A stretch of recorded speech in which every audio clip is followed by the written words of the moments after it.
Hello everyone, welcome back to Spararia YouTube channel.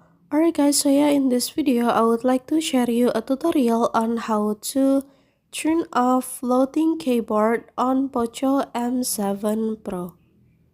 Alright guys, so yeah, for those of you as we know together that the purpose of floating keyboard is to allow for greater flexibility and customization of on-the-screen keyboard position and size, enhancing usability, especially on larger device or when multitasking. But if you guys no need to use the floating keyboard anymore, you can simply turn it off.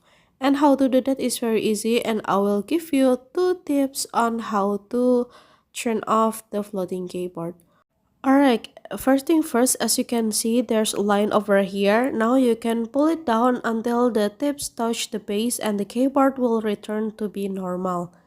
Alright, the second tips, now you can click this one, and then now you can click floating, and then the keyboard will return to normal keyboard.